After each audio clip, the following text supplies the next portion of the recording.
Dear friends, ಇಂದಿನ ಪ್ರಜಾವಾಣಿ ಪತ್ರಿಕೆಯಲ್ಲಿ ನೀವು ನೋಡ್ಬೋದು ಫಸಲ್ ಬಿಮಾ ಯೋಜನೆಗೆ 33.60 ಲಕ್ಷ ರೈತರ ಅರ್ಜಿ ಆ್ಯಂಡ್ ಯಾವ ಥರ ಎಲ್ಲ ಇದ್ರ ಮೇಲೆ ನಿಮಗೆ ಕ್ವಶನ್ ಕೇಳ್ತಾರೆ. ಆಮೇಲೆ ಈ ವರ್ಷ ಎಲ್ಲಿನೋ ಆಗಿದ್ದರಿಂದ ಕರ್ನಾಟಕದೊಳಗೆ ಕಡಿಮೆ ಮಳೆಯಾಗಿದೆ. ಆದ್ದರಿಂದ ಪ್ರಧಾನಮಂತ್ರಿ ಫಸಲ್ ಬಿಮಾ ಯೋಜನೆ ಅಡಿಯಲ್ಲಿ ರಿಜಿಸ್ಟರ್ ಮಾಡಿದರೆ ರೈತರಿಗೆ ಸರ್ಕಾರದಿಂದ ಬರುವಂಥ ಸಹಾಯಧನಕ್ಕಾಗಿ ರಿಜಿಸ್ಟ್ರೇಷನ್ ಮಾಡಿದ್ದಾರೆ. ಯಾರ್ಯಾರು VAO ಎಕ್ಸಾಮ್ ಓದಾಕತ್ತೀರಿ, ಮುಂದೆ ಗ್ರೂಪ್ ಸಿ ಓದೋರಿದ್ರಿ, FD SD ಓದೋರಿದ್ರಿ ಮತ್ತು KAS ಓದೋರಿದ್ರಿ, ನಾನು ನಿಮಗೆ ಪ್ರೂಫ್ ಸಮೇತ ಹೇಳ್ತಾ ಇದ್ದೀನಿ. ಇವತ್ತಿನ KEA ಮಾದರಿ ಒಳಗೆ ನಿಮಗೆ ಯಾವ ಥರ ಪ್ರಿಪೇರ್ ಮಾಡಿದರೆ ಹೆಲ್ಪ್ ಆಕೈತಿ ಹೇಳತ್ತೀನಿ. VAO ಓದಾತರು 25 ಆಗಸ್ಟ್ರಿಂದ ಪೇಪರ್ 1 ಮತ್ತು ಪೇಪರ್ 2 ಕಮ್ಯುನಿಕೇಷನ್ ಮತ್ತು GK ಪೇಪರ್ 20 ಟೆಸ್ಟ್ ಇರ್ತವೆ. ಒಂದು ಟೆಸ್ಟ್ ಸೀರೀಸ್ನ ನಾವು ಪ್ರಾರಂಭ ಮಾಡ್ತಿದ್ದೀವಿ.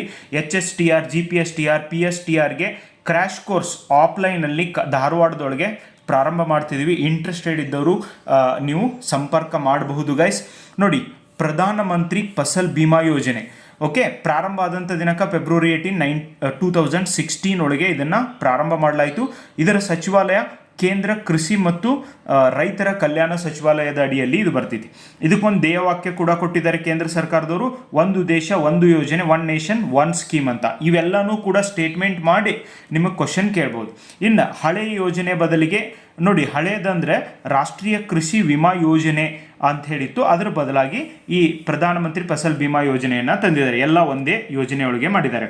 ನಿಮಗೆ ಕಳೆದ 7 ತಿಂಗಳ PDF ಬೇಕು ಅಂದರೆ ಈ ನಂಬರ್ಗೆ ಜಸ್ಟ್ ವಾಟ್ಸಪ್ ಒಳಗೆ ಮೆಸೇಜ್ ಹಾಕ್ರಿ. ಆಮೇಲೆ 2000 ಪ್ರಶ್ನೆ ಪತ್ರಿಕೆಗಳು ವಿವರಣೆ ಸಹಿತ ಬೇಕಂದ್ರೂ ಕೂಡ ಈ ನಂಬರ್ಗೆ ನೀವು ಜಸ್ಟ್ ಮೆಸೇಜ್ ಹಾಕ್ರಿ. ಆಮೇಲೆ PDFಗೆ 229 ರುಪೀಸ್ ಆಗುತ್ತೆ. 900+ ಪೇಜ್ ಮತ್ತು 750+, ಅದರೊಳಗೂ ಕೂಡ MCQs ಇದ್ದಾವೆ. ನಿಮಗೆ ಹೆಚ್ಚು MCQs KEA ಮಾದರಿಯೊಳಗೆ ಕೊಟ್ಟೇವಿ, ಅದನ್ನು ಅರ್ಥ ಮಾಡ್ಕೊಳ್ಳಿಕ್ಕೆ ಹೆಲ್ಪ್ ಆಗುತ್ತೆ.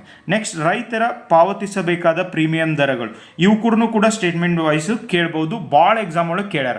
ಖಾರಿಫ್ ಬೆಳೆಗಳು ಅಂದರೆ ಮುಂಗಾರು ಬೆಳೆಗಳಂತ ಕರಿತೀವಿ, ಒಟ್ಟು ವಿಮಾ ಮೊತ್ತದ 2%.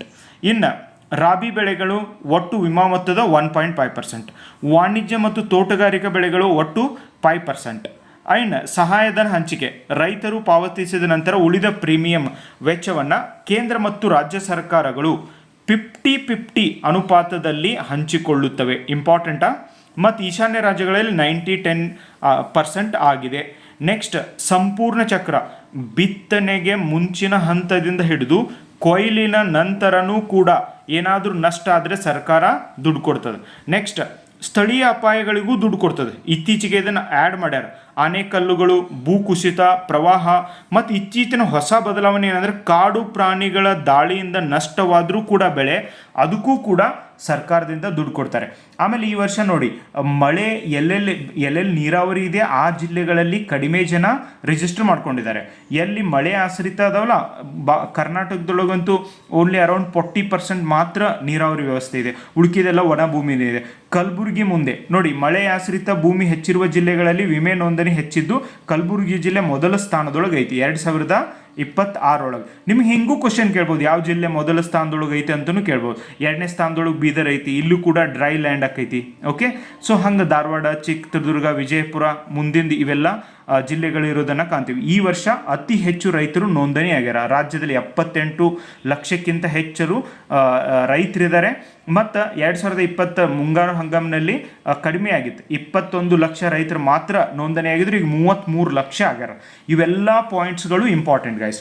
ನೋಡ್ರಿ, ನಾ ಇವತ್ತಿನ ಪೇಪರ್ದೊಳಗಿಂದ ಇಲ್ಲಿ ಕಟ್ ಮಾಡಿದ್ದೀನಿ ನೋಡಿ. ಓಕೆ, ಕಟ್ ಮಾಡಿಬಿಟ್ಟು ಇದನ್ನು ಹಚ್ಚಿ ನಿಮಗೋಸ್ಕರ ಈ ಥರ ಎಲ್ಲ ನೋಟ್ಸ್ ಮಾಡಿರ್ತೀನಿ. ಈ ನೋಟ್ಸ್ನ ಒಂದು ಸರ್ತಿ ಓದ್ರಿ, ನೀವು ಯಾವ ಬೇಕಾದ ಎಕ್ಸಾಮ್ನ ಪಾಸ್ ಆಗ್ಬೋದು. ನಿಮಗೆ ವಿಡಿಯೋ ಇಷ್ಟ ಆದರೆ ದಯವಿಟ್ಟು ನಿಮ್ಮ ಫ್ರೆಂಡ್ಸ್ ಜೊತೆಗೂ ಶೇರ್ ಮಾಡಿರಿ. ಯಾಕೆ ಈ ಥರ ನಿಮಗೆ ಉಪಯೋಗ ಆಗುತ್ತೆ ಅಂದರೆ ಯಾಕೆ ಶೇರ್ ಮಾಡಬಾರ್ದು ಗೈಸ್. ಆ್ಯಂಡ್ ಇವೆಲ್ಲ ಕೋರ್ಸ್ಗಳನ್ನೂ ಕೂಡ ನಾವು ಕೊಡ್ತಾ ಇದ್ದೀವಿ. Thank you.